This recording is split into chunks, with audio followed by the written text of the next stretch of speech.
Renungan keluarga pada siang ini, judulnya yang diberikan kepada saya, melalaikan disiplin dan akibatnya. Pendidikan yang salah mempengaruhi seluruh hidup keagamaan. Pertama, kalau melalaikan disiplin itu apa akibatnya? Kita akan dengar dulu apa itu disiplin.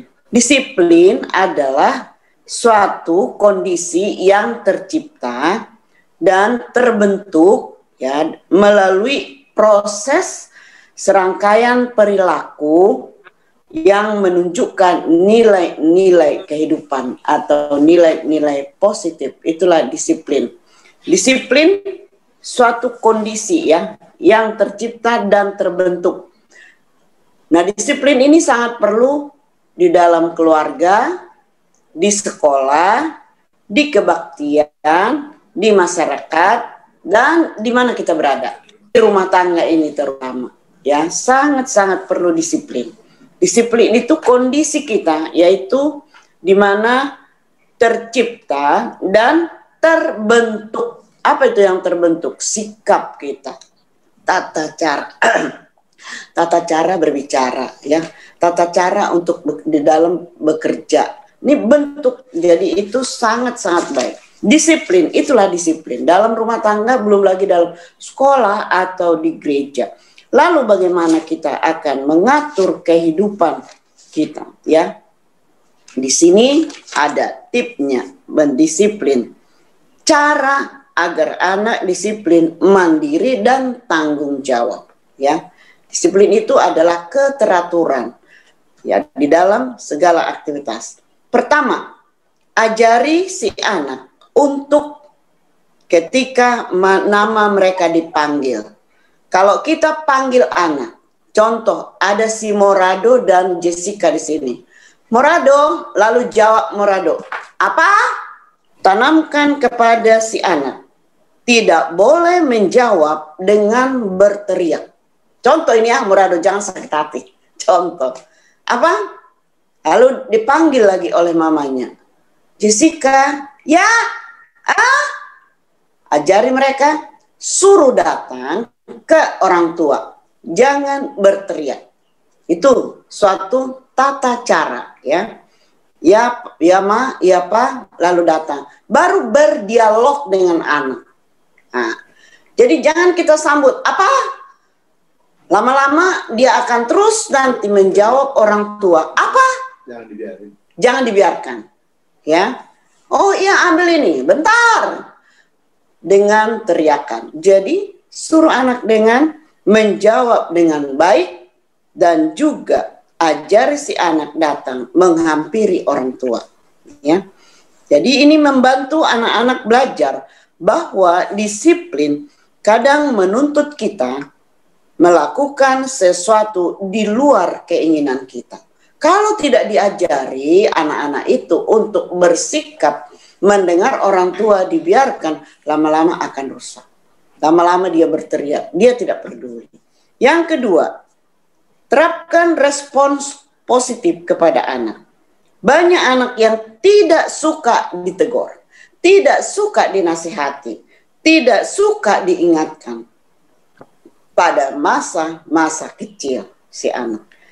Kalau kita tidak menerapkan yang baik, positif, ya, kalau ditegur, harus kita nasihatkan kepada anak itu. Oh iya, dengarkan apa yang mama katakan demi kebaikan kamu. Jadi ajari untuk memberikan respons yang baik kepada si anak saat mereka apa? Menerima teguran. Kalau kita memang tegur atau nasihat anak-anak, wajahnya apa? Cemberut. Apa sih? Udah selesai.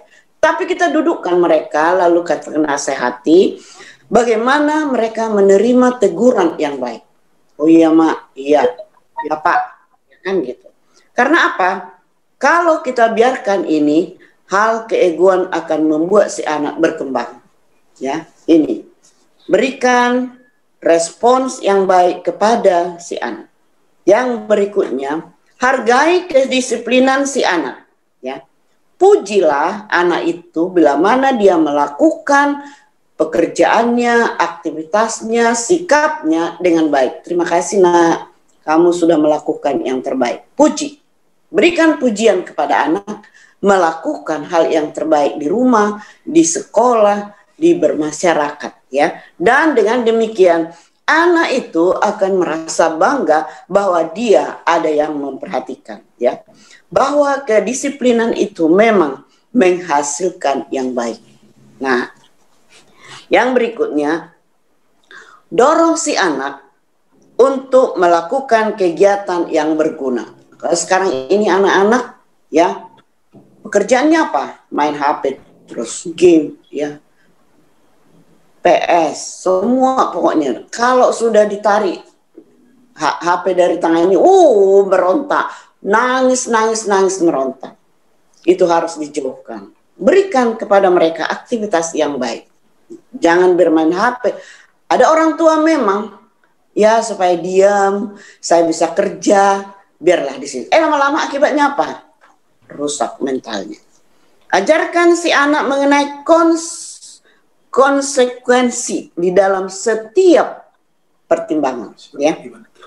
Sebab dan akibat. Kalau kau melakukan ini, apa akibatnya? Kasih tahu apa akibatnya. Contoh, kadang si anak itu ya sebentar, oh ya, kalau kita pergi, aku mau ikut. Sebentar lagi, enggak ah.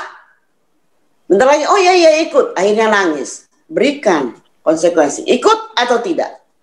Kalau kau ikut begini, kalau kau tinggal begini, berikan akibat dan sebab dan akibatnya.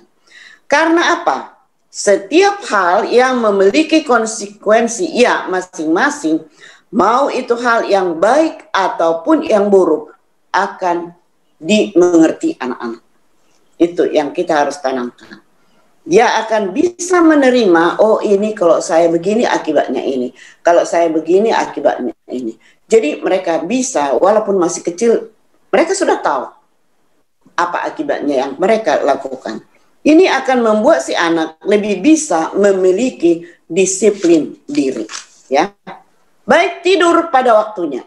Bagaimana anak-anak ibu-ibu di rumah? Apakah ada yang tidur pada waktunya?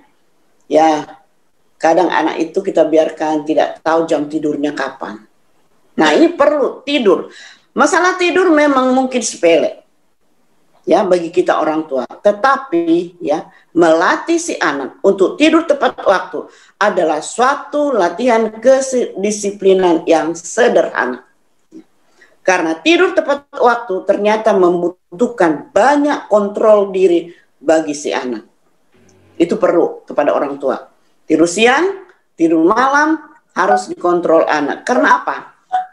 Karena itu juga membuat pertumbuhan bagi si anak. Beri kesempatan si anak untuk mengeluarkan pendapat. Kau masih kecil, tidak mampu otakmu di sini, ngapain kau ikut? Jangan mematahkan semangat anak-anak. Berikan kesempatan mengeluarkan pendapat. Bagaimana saya ada ini, ada ini. Gak usah kau ngomong, kau gak ngerti apa-apa, kau masih kecil. Jangan.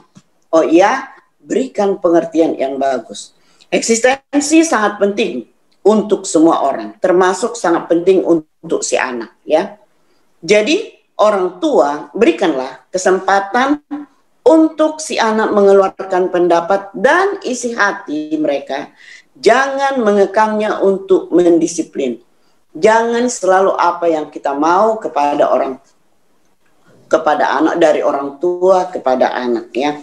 Jadi pola pikir, ya, yang teratur akan membuat anak itu menjadi bahagia. Kalau gitu, inilah tentang disiplin. Saya akan singkat, ini akan membuat disiplin. Apa yang disebut melalaikan disiplin dan akibatnya. Melalaikan disiplin akibatnya adalah suatu hal yang sangat-sangat parah. Ada di sini, saya cari di sini.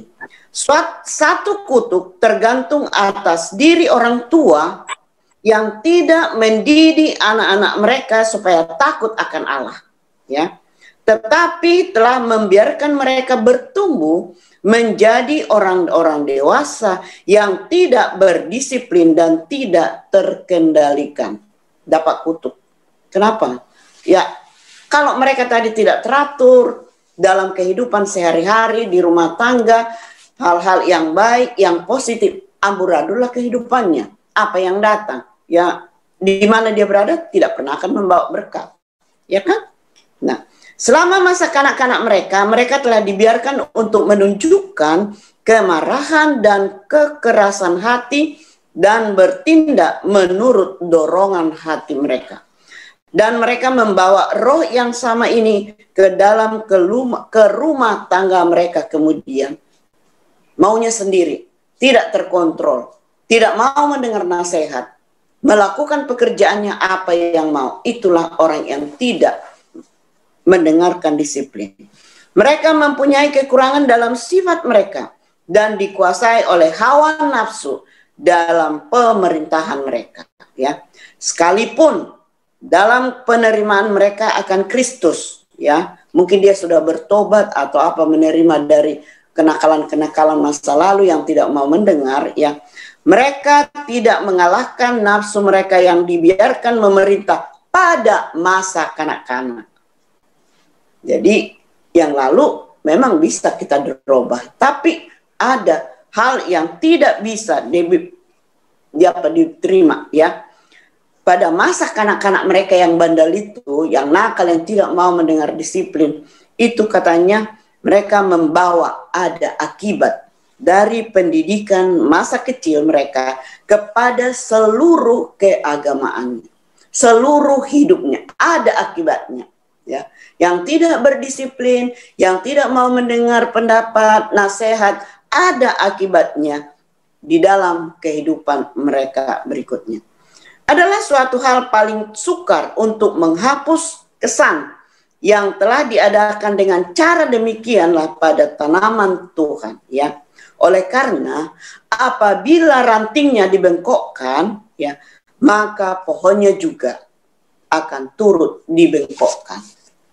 Ya, kalau anak sudah bengkok, nanti lama-lama juga bapaknya juga akan bengkok lama-lama, yang tidak mau mendengar. Jikalau orang tua seperti ini memerintah kebenaran, maka mereka akan mengalami satu peperangan yang hebat. Mereka boleh jadi diubahkan di dalam tabiat, tetapi seluruh pengalaman keagamaan mereka dipengaruhi disiplin yang longgar yang dijalankan terhadap diri mereka pada masa kanak-kanak. Jadi orang yang tidak berdisiplin akibatnya sangat buruk, ya. Dan anak-anak mereka harus menderita, ya, oleh sebab pendidikan mereka yang cacat celak, oleh karena mereka menanamkan kesalahan-kesalahan mereka di dalam diri anak-anak mereka sampai kepada generasi yang berikut.